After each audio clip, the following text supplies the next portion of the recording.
Hello, I'm Captain Art Littlejohn of the Spartanburg Public Safety Department, and welcome to this week's edition of On Patrol.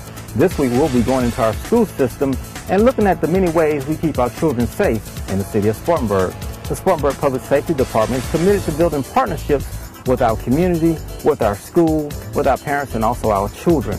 This week we will be featuring Officer Derrick, who is a school resource officer, and also Judge Cooper, who is assigned to our traffic division.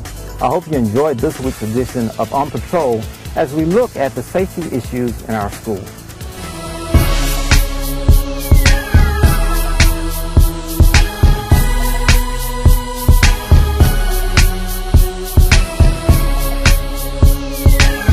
School safety is more than just a police officer in a school. It starts first with the principal and trickles down to every faculty member, from the teachers to the school's bus driver. Fortunately, at Carver Junior High School, Principal RaaShaad Fitzpatrick is the right man for the job. Safety is something that I take very seriously. You have to have a safe environment in order to have a good learning environment. If students don't feel safe, then they can't concentrate on learning. And we're here for all students to learn, and so we want to make sure that we have the most safe environment as possible. Well, one of the things that we do every year is we look at data, and we look to make sure that our school is safe. We pull discipline reports. We look at areas in which we may have had incidents in the previous school year. And we try to make sure that every area of the school is safe. And looking at all that data, we can tell where incident happened in the previous year. We can tell what type of incidents happened. Maybe we may have had a fight or some aggressive behavior. But we look at those things, and then we make some targeted interventions to make sure they don't happen in the future. 4 years ago when I started, we had a lot of fights. We had expulsion hearings. I went to a lot of expulsion hearings. And last year we didn't have many at all, and cut the number of expulsion hearings way down. And so everything that we've done in order to address those issues have helped us have a safe environment where students can really concentrate on learning. As we work with the SROs, the students feel safe about being here. They feel safe about coming to us. And I'm confident that if we continue to work with the SROs, it's going to continue to make our environment as safe as possible. Carver is a school that I would choose for any young person to attend. As a matter of fact, my daughter is the 8th grade student here at Carver. And I want my daughter to be as safe at school as any other child. And so my goal is to make sure that our school is safe, and that our focus is on learning, and that all children can come in and learn and not worry or fear about their safety. And I think we've done a pretty good job of that so far, and we want to continue to move in that direction. As we continue to explore this issue of school safety, we're going to discuss some topics related to it. We'll start with our buses. It is our responsibility to ensure that our school bus loading and unloading zones remain safe. Well, the speeders are real bad out there at the high school and over here on South Church Street. Morning and afternoon. We're out when the kids be getting out. I just noticed sometimes that others out there that's driving does not respect the stop sign. They go right through the stop signs at times. And sometimes they go around the buses. But we do the best that we can. Now we're going to talk to one of our traffic officers, Master Patrol Officer Jeff Cooper. He will explain some laws pertaining to school bus safety, and he will show us firsthand how the Spartanburg Public Safety Department deals with safety around our school buses.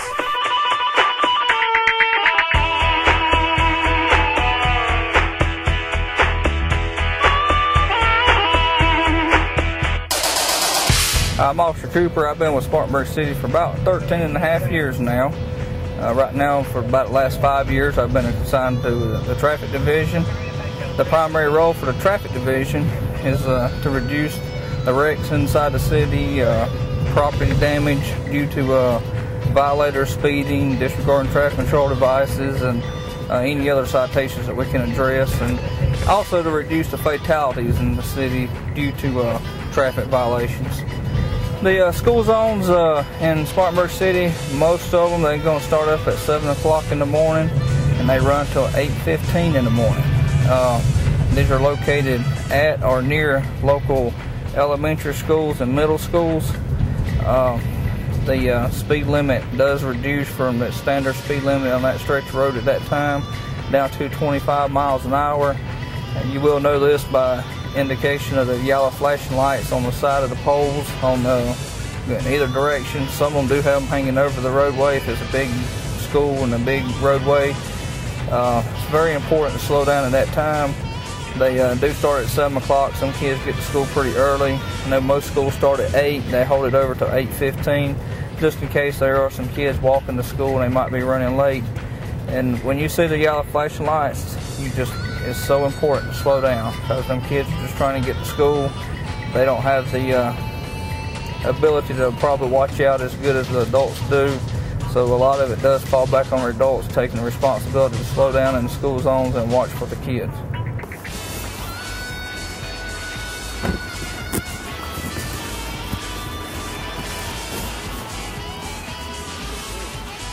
Hello, sir. I'm Officer Trooper with Spartanburg City Police Department. You was clocking 42 miles an hour in the 25-mile-an-hour school zone, and you didn't have your seatbelt on. So I need to see license, registration, proof of insurance. One of the biggest changes on the school bus laws is a couple years ago they changed the law, and it seems like it just never got put out to the public like we would have liked for it to. Used to, if you pass a stopped school bus in either direction, whether it's a 4-lane road or a 2-lane road or what, it was illegal to pass a stopped school bus. But a couple years ago they changed that law, and if you're on a 4-lane road with a median on it and the school bus is stopped, you're going the opposite direction. You can still pass the stopped school bus as long as you're going in the opposite direction. You can't go around the school bus if you're going the same direction as the school bus. And if it's a 2-lane road, you can't pass it even the opposite direction. But for instance, here on Southport Road, if a school bus is stopped and if the school bus is stopped here in this lane here, the vehicles coming towards us, they do not have the obligation to stop at any point in time for that school bus. They can keep going. But now you can't pass the school bus in the same direction. But now the law is still, you have to stop for a school bus if it's a 2-lane road. So just make sure you keep your eyes open. School just started about a month ago and everybody's still trying to get back in the swing of things. So let's make sure you keep your eyes out for the school buses and stuff. A lot of people, when we pull them over before it's explained to them, think it's just a speed trap. It's not a speed trap. We have enough areas of enforcement inside the city without having just to set up what they want to call a speed trap. We're out here for the safety of the kids and safety of the public, and people don't understand if they do accidentally hit a child or something, the consequences that come with it, dealing with it for the rest of their life and everything. It's a lot of heartaches on somebody knowing that you hit a child and seriously injured them, or either they pass away during the accident. And so we're just out here trying to prevent that. It's not school zone, it's not a speeding trap. We're not out here just to see how many tickets we can write. It's actually, we're out here to help the kids. Officer Cooper takes his responsibility as one who enforces the laws of our great city seriously.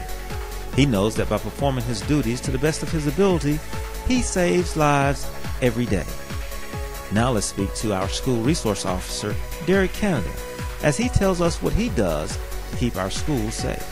Hi, I'm Senior Patrol Officer Derrick. I've been with the department for over 7.5 years. The reason I became a police officer is because I have the heart for helping people, especially the kids of today's generation. Right at this point, I am assigned at Carver Junior High School as a school resource officer. I've been here at Carver ever since around November 2009. Before that time, I was on neighborhood improvement programs. I did about 3 tours with them. Also, before then, I worked the street and patrolled the street. Favorite thing about being a school resource officer is I'm able to catch the kids while they're at their age where they're trying to make a decision, as far as should they go out and do the things in the streets, or, which way that they should go I know that they're at that fork in the road where they actually need somebody to be there for them and kind of help them along the way. And that's what I love about being a school resource officer. And I get to interact with the kids, you know, let them know, hey, I am a human being behind this uniform, and if you need me, I'm there for you. Even if you don't need me, I'm still there for you. I'm kind of a liaison officer between the department and the school, you know, day-to-day deal with the students and the staff, you know, supply them with their needs, and however I could help them, make sure I protect them from any danger that could come on this property. What I need from the community to help assist me and help my job be a better job, keep their eyes open. You know, if they see anything suspicious on school grounds, you know, don't hesitate to give us a call. You know, get involved into their child lives and help them so they can come here and have a great learning environment. Most important thing, just give me a call. Don't hesitate to call me. If you see anything going on, just call me. I make sure I'm there for the students and the faculty. I have an open door policy where they can come in and speak with me anytime, even before they feel they're going to get in trouble, so I can react to the situations. I also get out and play basketball with the kids and football. I interact with the kids, and I also help with the wrestling program, so they can know that they can come to me if they have any problems, any situations. They know that they can come to me and depend on me. I would like to say about my job is I really love my job and I enjoy it. And if you want to be a school resource officer, just make sure you have the heart for it, because some days it get hard, but you know, you need to have the heart for the kids so you can help the kids and be there for the kids.